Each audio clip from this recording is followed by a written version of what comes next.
Summary of City of Thieves by David Benioff. The novel begins with David as the narrator. He is an American who describes himself as growing up knowing that his grandfather killed 2 Germans in a knife fight before he was 18, even though he was never actually told the story. As a child, David lived 2 blocks away from his grandparents, who owned an insurance company.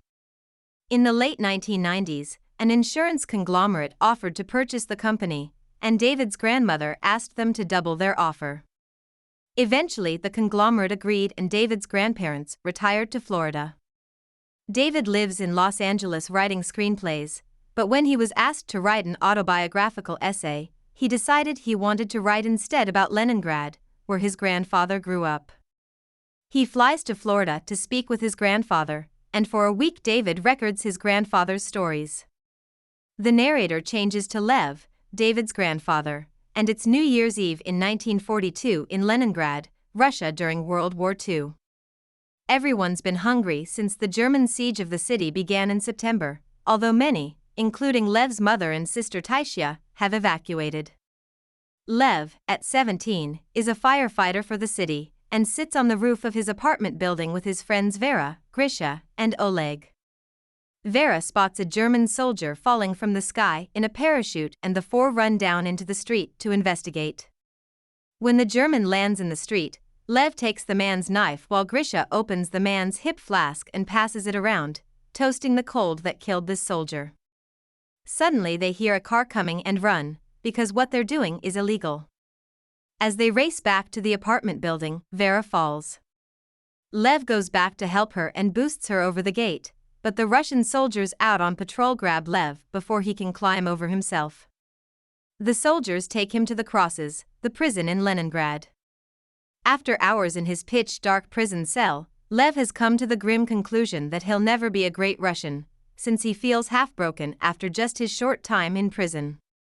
He hears guards coming, the cell door opens, and a young soldier is ushered into the cell. When they are alone, the young man introduces himself as Kolia. Kolia was accused of desertion, but tells Lev that in fact he was defending his thesis on Ushakovo's The Courtyard Hound, a book and author that Lev has never heard of. The next morning, Lev and Kolia are taken to a mansion where the NKVD, the Russian secret police, are stationed.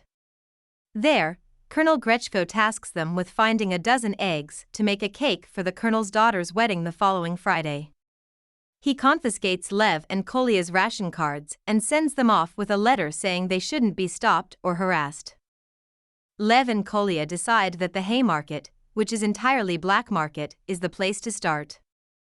As they walk there, Kolia teases Lev about being a virgin and begins to explain his theory of calculated neglect to him, which he learned from the Courtyard Hound. They don't find eggs in the Haymarket, but a very large man approaches them and says that he has eggs at his apartment. The giant leads them to an apartment building and refuses to bring the eggs down to the street. Kolia cheerfully agrees to do business in the giant's apartment even after the man admits to being a murderer, but when Lev and Kolia enter the giant's apartment, they discover that the giant and the giant's wife are cannibals. Lev and Kolia manage to escape unscathed. Kolia and Lev decide to stay at Lev's apartment that night, but when they turn onto the street, they find the apartment building has been reduced to a pile of rubble. Kolia then leads Lev to the apartment of a friend, Sonia, where she welcomes them warmly and introduces them to the doctors also staying with her. Lev sleeps that night in the living room and listens to Kolia and Sonia have sex in the next room, thinking that it's the loneliest sound in the world. The following morning, Lev and Kolia decide to investigate a rumor they heard in the Haymarket that there's an old man keeping chickens on a roof. They get into the old man's building by offering to carry buckets of ice for 2 girls who live there. When Lev and Kolia get to the roof and find the coop, they open the door to discover that the old man has been dead for days, and the chickens are gone. His grandson, Vadim, is still guarding the absent chickens and is very weak.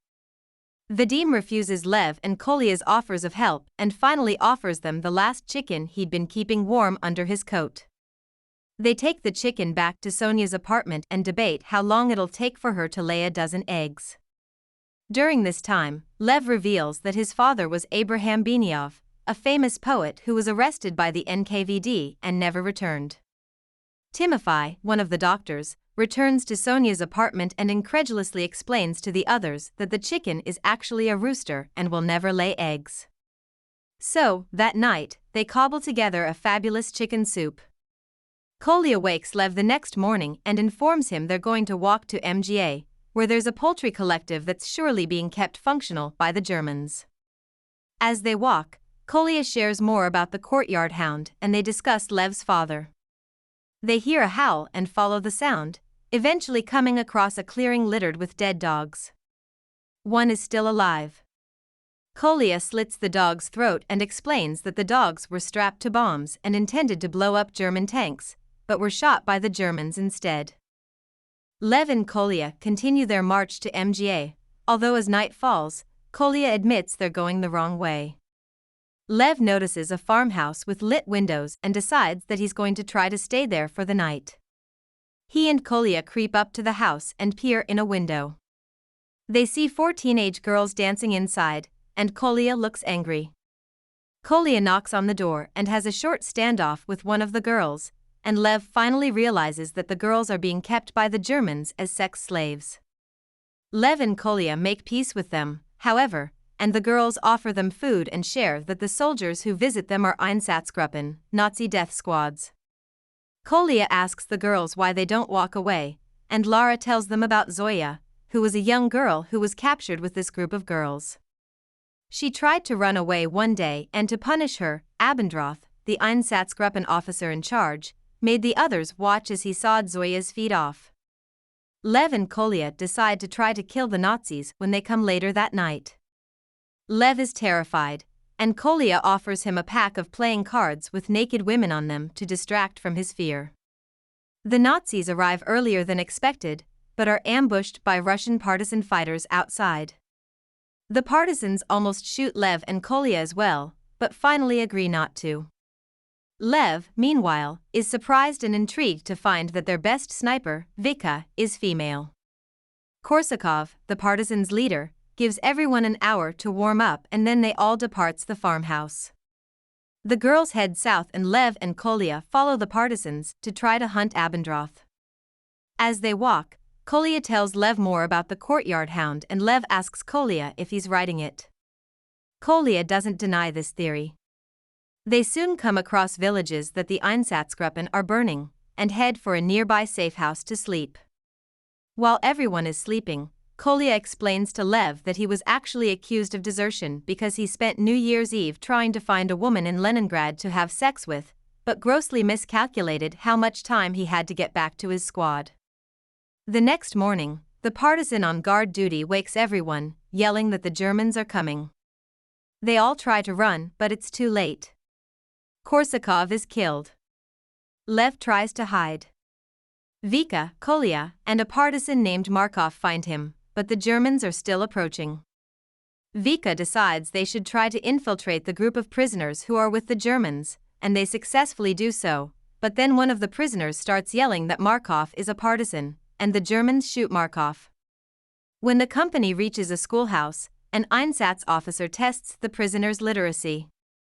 Lev, Kolia, and Vika all pretend to be illiterate. All the literate prisoners are shot and the rest are squeezed into a toolshed for the night.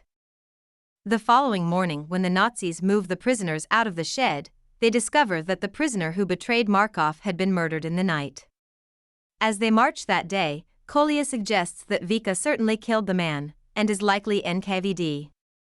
A convoy of German vehicles passes the prisoners, but one of the artillery vehicles breaks down, and all the German soldiers take the excuse to stop and urinate. Vika points out Abendroth's car at the end of the convoy and Kolia, who speaks German, approaches a group of soldiers and begins to banter with them. When he returns to Lev and Vika, he said that he bet their lives and a dozen eggs on Lev winning a chess match against Abendroth. That night, Abendroth calls for Lev, Vika, and Kolia. He's a hulking man but very smart and sees through their ruse, stating that Lev is a Jew, Vika is female, and they're all certainly literate. He finally agrees to the match and adds a dozen eggs to the pot per Kolia's request. The three are searched, but the young soldier who searches them misses their hidden knives. Lev wins the chess game against Abendroth, and realizes it's going to be up to him to stab Abendroth. He makes his move and a fight ensues. He kills Abendroth and the soldier fighting Kolia, losing his left index finger in the process. Vika grabs the Germans' guns, Kolia grabs the box of eggs, and the three jump out the window and run for the woods. When Leningrad is in sight, Vika asks Lev for his full name so she can find him later, kisses him, and leaves to find another group of partisans. When Lev and Kolia reach the defenses of Leningrad the next morning, the soldiers on duty shoot at them and hit Kolia in one of his buttocks. When the lieutenant realizes that Kolia and Lev are working for Colonel Grechko, he loads Kolia and Lev into a truck and heads quickly for the hospital, afraid of making a powerful enemy. Kolia is incensed at having been shot by his own people but tries to tell Lev that everything's going to be fine. As Kolia's lips turn blue, it becomes obvious that Kolia is going to die. He smiles at Lev and Lev wishes he could make a joke. Lev delivers the eggs to Colonel Grechko later that morning and discovers that Grechko has already procured 36 other eggs. Colonel Grechko grants Lev 2 ration cards and tells him he'll live a long life by keeping his mouth shut. The German siege is lifted in January of 1944. In 1945, Lev is in his apartment reading when he hears a knock at the door. He answers it and Vika is standing in the hallway with her suitcase and a dozen eggs. Lev suggests they make an omelette, and Vika states that she doesn't cook. About the author. David Benioff was born in New York City and grew up there. He is the youngest of 3 children and comes from a Jewish home. He went to the collegiate school and Dartmouth College. He graduated from Dartmouth College in 1992. After he graduated, he worked as a club bouncer in San Francisco and as an English teacher and wrestling coach at a high school in Brooklyn, New York. He went to graduate school twice. The first time, in 1995, he studied Irish literature at Trinity College, Dublin. The second time, he got an MFA in creative writing from UC Irvine. As his thesis at Irvine, he wrote his first book, The 25th Hour. Spike Lee turned it into a movie that came out years later. Benioff has written several scripts, including Troy, 2004, The Kite Runner, 2007, and X-Men Origins, Wolverine, 2009. City of Thieves is his second book. Benioff met D.B. Weiss while he was in college in Dublin. With Weiss, he began adapting George R.R. Martin's A Song of Ice and Fire books for TV in 2006. The remake of Game of Thrones, which started on HBO in 2011, has won many awards, including 38 Primetime Emmys and a Peabody. Benioff got married to actress Amanda Peet in 2006, and the couple now has 3 children. The family has homes in both New York City and Beverly Hills. Hope we summarized it fully and you liked it. Please hit the like button and subscribe to our channel so that we are motivated to create more videos.